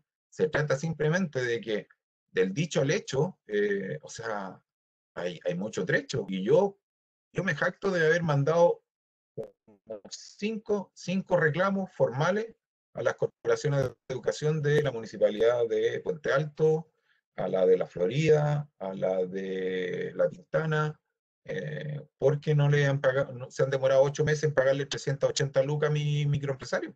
8 meses. Y lo peor es que después le siguen pidiendo. Y como el microempresario dice, puta, tengo que seguir vendiendo, estáis vendiendo, consiguiéndote plata, te estáis endeudando para seguir cumpliéndole. Y ellos ya te deben 380 lucas que no te han pagado en 8 meses. Y ahora te están pidiendo, no sé, 500 lucas más y te las van a pagar en 8 meses más. Entonces, esas cosas son las que no enseñamos o las que no se enseñan porque no hay una escuela de empresarios, ¿no? Bueno, pero aquí lo estamos conversando. Y la idea es que es como tomar medidas, po, y por eso hacer esas preguntas. Sí, obvio, sí. En el caso de las empresas del sector, porque aquí hay que hacer una distinción, las empresas públicas y las empresas privadas. En las empresas privadas, ahí poco y nada, digamos, puede hacer el Servicio Nacional del Consumidor. Hasta el día de hoy tiene menos peso que un paquete de cabrita. Y nuevamente, si usted va a reclamar, se salió al mercado nomás, por conflictivo. ¿Ya? Entonces, dado que la pregunta 1 ¿no? la tenemos que dejar ahí en incógnita, y que en algunos casos sí podemos establecer nuestras condiciones, sobre todo cuando ya hemos pagado noviciados, y no queremos volver a pagar noviciados, ni estar pagando multas por no pagar, o pagar IVA, perdón, declarar IVA atrasado, ¿qué hacemos? Tratamos de conseguirnos financiamiento externo, tratamos de bancarizarnos. Entonces, ¿qué hacemos? Bueno, como ya tenemos un tiempo, sacamos una cuenta de la empresa. Y esa cuenta de la empresa lo que nos interesa es la línea de crédito. ¿Sí? Y con la línea de crédito nosotros podríamos cubrir aquellos recursos o en el fondo la venta que no nos pagan todavía, podemos cubrir con eso. Y una vez que nos paguen, cubrimos la línea de crédito o el préstamo o el crédito, que a veces tomamos un crédito de consumo para pagarlo. ¿Sí? Entonces, y eso ocurre y eso se hace, sí, claro, constantemente, desde las más grandes hasta las empresas más chiquitas. Y esta pregunta es más bien es una pregunta junto con un concepto que se llama capital de trabajo o fondo de maniobra. Y es algo que ustedes, más de algunos de ustedes debe tener claro. Y en el fondo es saber, oye, ¿cuánto es lo que me cuesta mantener la operación de mi negocio? Saquen la cuenta cuánto será el costo de capital de trabajo, concepto de capital, perdón, el capital de trabajo que necesita un hotel. ¿Se acuerdan ustedes que una vez una compañera de ustedes, que también dentro de su emprendimiento, que era como operadora turística, eh, nos contaba que esto fue en Ellas del Sur, en Puerto Natales, exacto. Y los hoteles que ella decía que para este periodo solamente 2 hoteles abrieron, de 7, porque el costo de oportunidad de abrir es alto. ¿Quién es el costo de operar un hotel?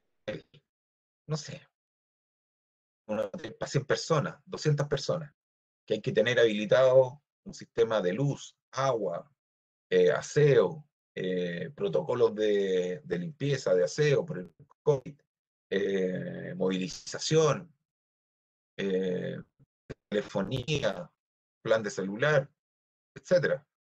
Eh, ¿Cuánto será el costo diario de eso? Y si no se generan reservas, no hay ingresos.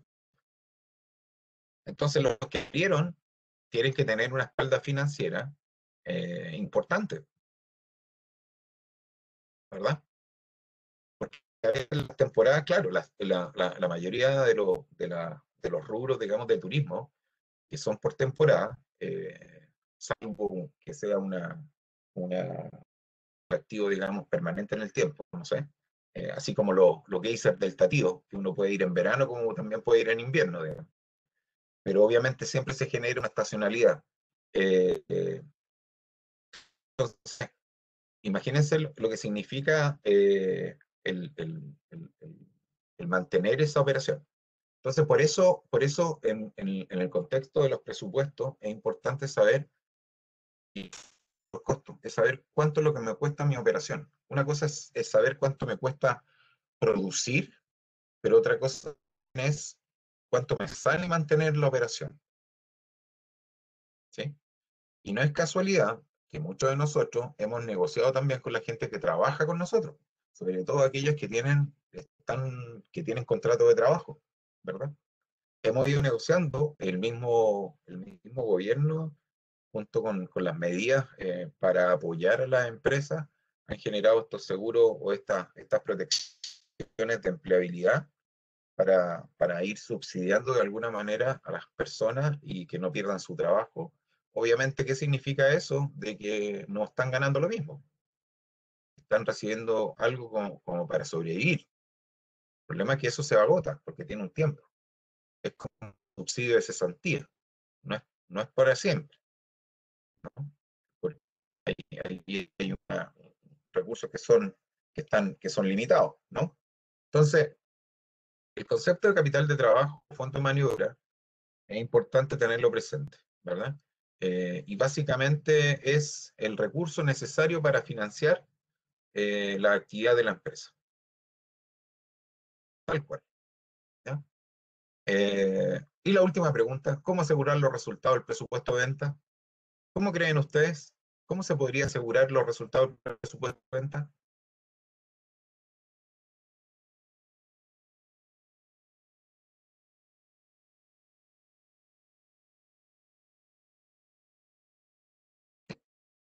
Ahí no hay una respuesta única. Todo depende de la experiencia y de la visión que uno tenga.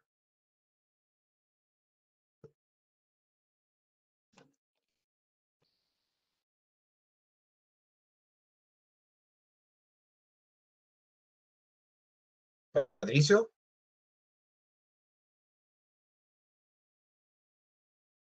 mi viejo, Patricio,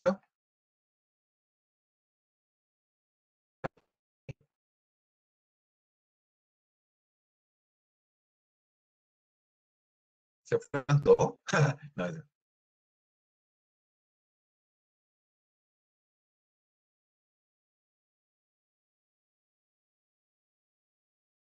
¿aló? ¿Aló?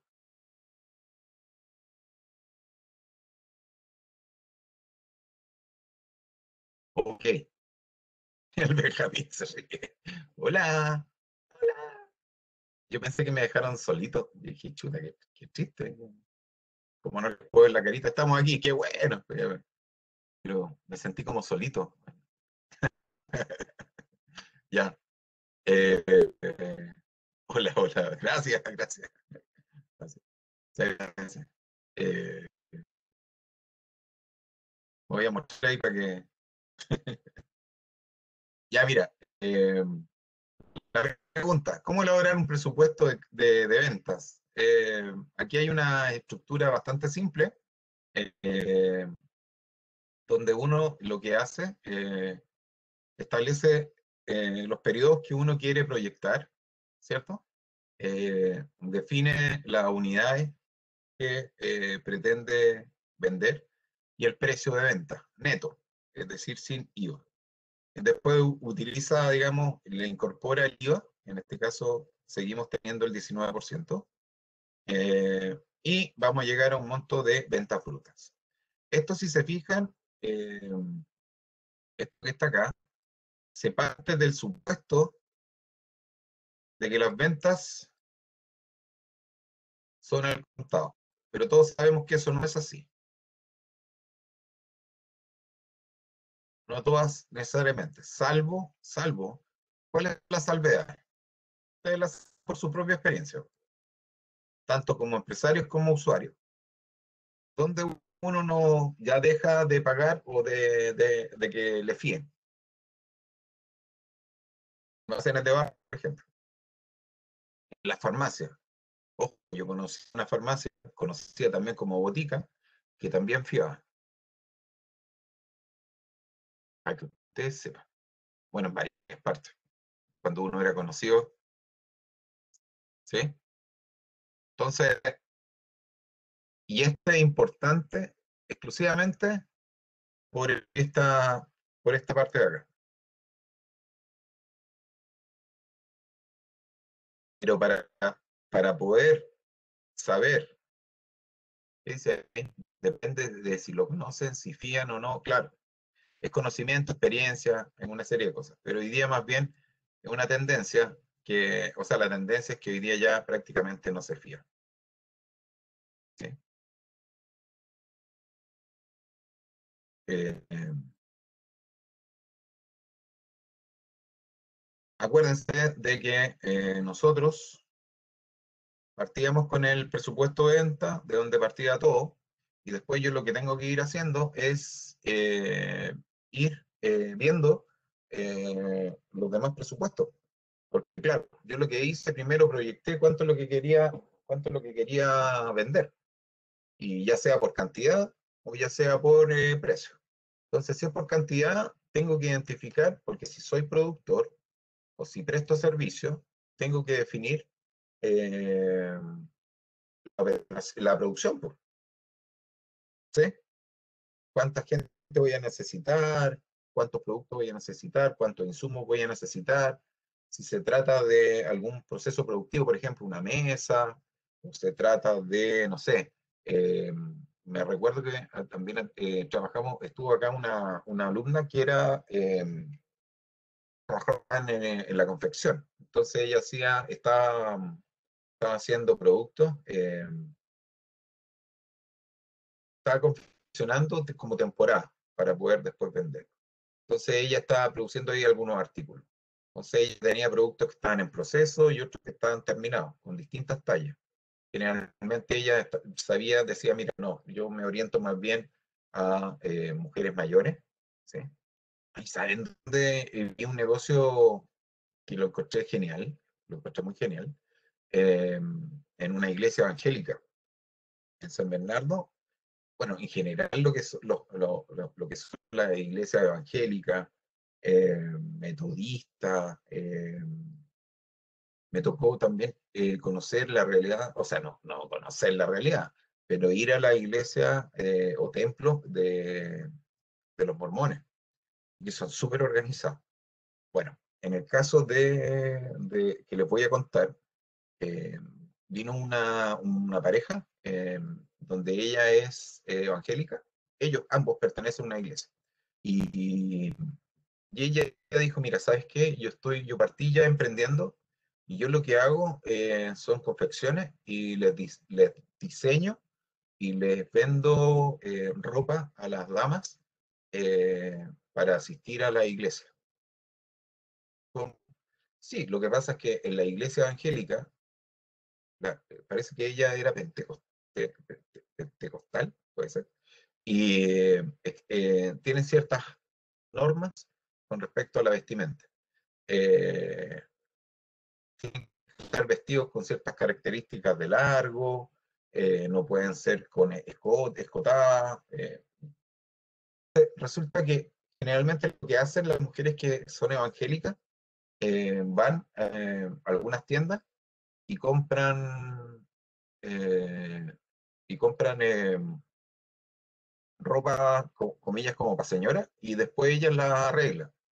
Entonces lo que ella dijo, mira, yo le estoy ofreciendo ese servicio a todas las hermanas, les dice, y yo lo que hago es que les ofrezco también otra alternativa desde el punto de vista de los diseños, porque cuando ellas van a las tiendas se repiten los mismos diseños, entonces andan todas como uniformadas. Y eso como que dentro de la norma nadie les dice que tienen que ir todas uniformadas, pero como no hay mucha oferta, no hay mucha variedad, se da eso. Entonces, bueno, cuestión que nosotros nos veamos en la calle, pues, andamos todos uniformados, si todos compramos o en Ripley, en París, andamos todos uniformados. Y entonces ella, fíjense que ahí tenía un mercado cautivo. Entonces, efectivamente, ella tenía un listado de clientas que cada cierto tiempo iba renovando su ropa, digamos, para asistir a la iglesia y a todas las actividades que tenía la iglesia. Entonces se generó ahí un mercado eh, de una necesidad en particular, que no estaba satisfaciendo el retail ni ningún otro. Porque mandarse a hacer una prenda de vestir a una persona privada que no fuera, digamos, que no estuviera dentro del grupo evangélico, le iba a salir muy caro. Y de hecho cobran muy caro. Mandar a hacer algo a medida es caro. Entonces, pero ella le hacía precio, obviamente. ¿Sí? Entonces, vamos. También tenemos que tener el presupuesto de consumo. ¿Qué quiere decir esto? Siguiendo la línea, digamos, de la producción, por ejemplo, de prendas de vestir. Entonces, yo puedo tener telas, puedo tener variedad de telas, rollos de tela guardados en stock o inventario, como le quieran llamar. Y ahí, por cada tipo de vestimenta o de prenda, yo puedo definir una tasa de uso, digamos, de tela. Mira, voy a ocupar tantos metros, eh, no sé, para este tipo de prenda voy a ocupar 15 metros. Ya, para esta otra prenda, un vestido corto, o sea, corto me refiero una falda, ¿no? Que no es vestido. Eh, Voy a ocupar 5 metros. Entonces ahí se definen ciertas tasas y obviamente que la tasa me va a permitir determinar el precio, porque por ejemplo me pueden vender el metro de una tela a 100 pesos o a 1000 pesos. Entonces dice, ya, mira, si en este vestido tú ocupáis 5 metros, estás hablando de 5000 pesos. Entonces el costo variable ahí está a 5000 pesos. Entonces tú ya sabes que en función de ese producto o de esa prenda en particular, tú ya sabes el costo variable, ¿verdad? Y lo haces ahí por tipo de prenda. ¿Ok? Y así te permite después valorizarlo. Si van teniendo alguna pregunta, me van diciendo, aquí está, a ver, don Benja. Dice, los costos fijos sí se deberían considerar, sí se consideran, pero los costos fijos son más bien, están relacionados con la operación, digamos, de la empresa, no necesariamente de la producción propiamente tal. ¿Sí? Eh, Dice costos fijos por el total de producción. O sea, tú lo puedes hacer, pero no pierdas de vista de que siguen siendo fijos, que aun cuando la producción aumente, siguen siendo fijos. Sí, pero si está específicamente relacionado a la producción, entonces no son fijos,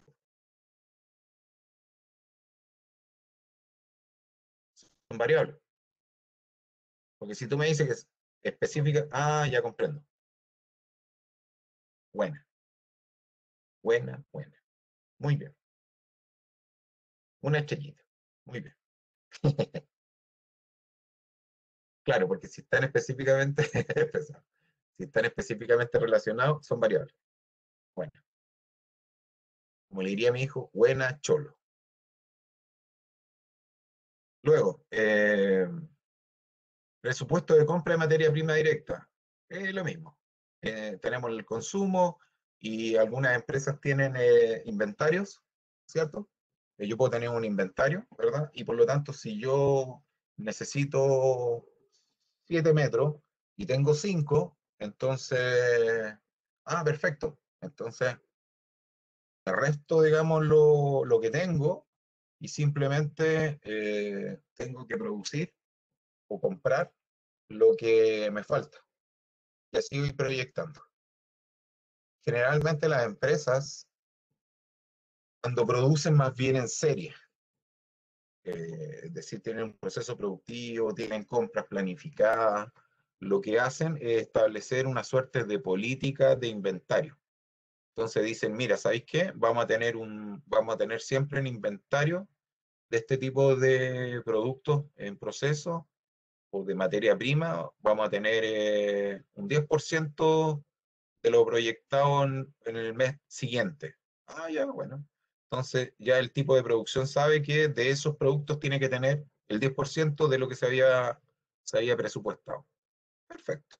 Entonces, que lo que ocurre es con eso lo que permiten es que cuando aumenta la demanda, ¿y eso qué significa? De que puede ser que hayan presupuestado, planificado producir o vender 100, pero resulta que por X motivo, no controlable por la empresa, aumentó a 200, es decir, aumentó en un 100%, eh, no los pilla, digamos, no los pilla totalmente a la empresa, porque por política tenían inventariado o tener productos en proceso en un 10%. Entonces simplemente ya no se salen tanto del presupuesto que tenían. ¿Me entiendes? Ese es un poco el sentido. Entonces, yo pronostico cuánto es lo que quiero vender en función de lo que tiene la historia y de mi expectativa, pero también tengo que pronosticar con respecto a las compras, ¿ok? Sin dejar de considerar de que efectivamente siempre van a ser presupuestos hasta que se vaya ejecutando. ¿Ok? Siempre se van a generar, siempre se van a generar desviaciones, ya sea al alza o ya sea a la baja. Cuando me refiero a la baja, es que eventualmente eh, ustedes pudieron haber pronosticado vender 300 y resulta que la demanda real en ese periodo fue de 100. Ok, entonces dijeron, ya, perfecto, no hay problema. Eh, Puede ser que reapunte, fue una situación especial, y si no es una situación especial y se vuelve a repetir, pues viene ese ahí en el minuto donde ustedes tienen que decir, ok, a ver, espérense, ¿qué pasó? No, ¿sabe lo que pasó, jefe? Le dice el vendedor, lo que pasó es que estos gallos, producto de la pandemia, se están viendo re complicados, nos están diciendo de que chuta, puta, que disculpemos, pero a ellos le han cortado todas las ventas. Ah, perfecto. ¿Y eso qué te dijeron? No, que estaban viendo todas las posibilidades de poder cambiarlo, pero dice que por ahora, ah, perfecto. Entonces, ¿qué es lo que hace? ¿Qué es lo que podemos hacer? Con esa información nosotros podríamos decir, chiquillos, paren un poco la producción, ¿verdad? No le demos tanto a la producción vamos a bajar este 10%, lo vamos a eliminar con lo que tengamos hoy día, vamos a salvaguardar, digamos, la situación para los pedidos que están pendientes, ¿ya? Nuevos pedidos todavía no vamos a atender hasta el minuto, ¿ok? Así que dediquémonos a hacer lo que estábamos haciendo, hagámoslo tranquilamente. Entonces, ¿qué es lo que se genera ahí? A partir de esa información experta, ¿verdad?, de un vendedor, eh, se genera una toma de decisión. Y lo que permite es ajustar la proyección de ventas y por lo tanto todo lo que son los presupuestos que vienen hacia abajo de las ventas. Las compras de insumos, las compras el uso, digamos, de insumos, las compras, etcétera. ¿Sí? Presupuesto de egresos por compras, aquí exactamente lo mismo, pero antes lo estábamos viendo desde el punto de vista de las ventas, acá también lo vemos, pero desde el punto de vista de las compras, y en las compras nosotros también podemos acceder, obviamente en algunos productos tenemos que pagar el contado, porque el comprador así lo pide y en ese sentido tiene mejor poder de negociación que nosotros, entonces no podemos influir mucho, salvo que nosotros seamos uno de los principales compradores, y ahí nosotros le podemos decir, oye, flaco, ¿sabes qué? eh, eh, Hace un descuento si te compro al contado. Ah, ok, no, si no hay problema. O te compro tanto que dame crédito. Entonces, eso va a depender mucho del nivel de negociación y de las características que tengamos nosotros como compradores, ¿verdad?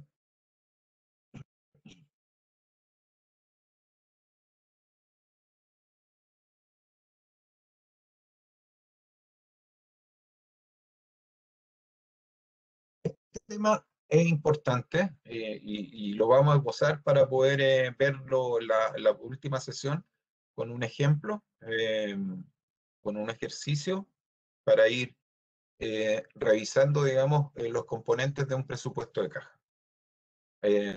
Voy a dejar esbozado. Mira, dice, el presupuesto de caja representa el comportamiento de los flujos de efectivo para mantener en todo momento la liquidez suficiente para que una empresa pueda hacer frente a todos sus compromisos. Entonces, cuando habla de flujos de efectivo, eh, eh, eso de eso se trata, tiene que ver con el hecho de distinguir claramente mis ingresos y mis egresos, y la forma de cómo los cancelo y el tiempo en el cual los tengo que cancelar o cuando los recibo. Entonces, aquí hay un concepto que es importante que ustedes memoricen, que se llama descalce financiero. Esto es calzar. Ahí en la pantalla aparezco yo, el monito ahí. Calzar. Cuando hay un calce financiero. Es decir, tengo obligaciones a 30 días, pero me pagan a 30 días. Por lo tanto, puedo cancelar mis obligaciones a 30 días. Pero cuando tengo obligaciones a 30 días y me pagan a 60 días, se me genera un descalce financiero. Y esa parte de descalce lo tengo que financiar con alguna fuente de financiamiento. Y ahí generalmente echamos mano a lo que es el crédito o lo que es quizás la caja chica, no sé. Es como, más que caja chica sería la caja grande, para financiar ese diferencial. ¿Ya? Y el flujo de caja me permite identificar ese movimiento. ¿Sí? En el presupuesto de caja se proyectan las entradas y salidas de dinero. Si ambas corrientes no coinciden, pueden suceder dos cosas: que las salidas de dinero sean mayores que las entradas de dinero. En este caso, la empresa no tendrá suficiente liquidez. Dicho de otra forma, tendrá un saldo negativo de caja. Que las entradas de dinero sean mayores a las salidas de dinero. En este caso, la empresa tendrá un saldo positivo de caja. Esto significa que puede hacer frente a todos sus compromisos y aún así tener excedentes. Ese sería en el mundo de bills y PAP. Se agradece en todo caso. Hay algunos negocios que, insisto, que en función o dependiendo del rubro, tienen ingresos, o sea, los ingresos, las entradas de dinero sean mayores que las salidas. Ojo, que las entradas de dinero sean mayores no quiere decir que tenga más ventas. Quiere decir que simplemente la entrada del efectivo, del ese palito, es mayor que la salida de dinero. ¿Sí? Hasta aquí, ¿alguna pregunta?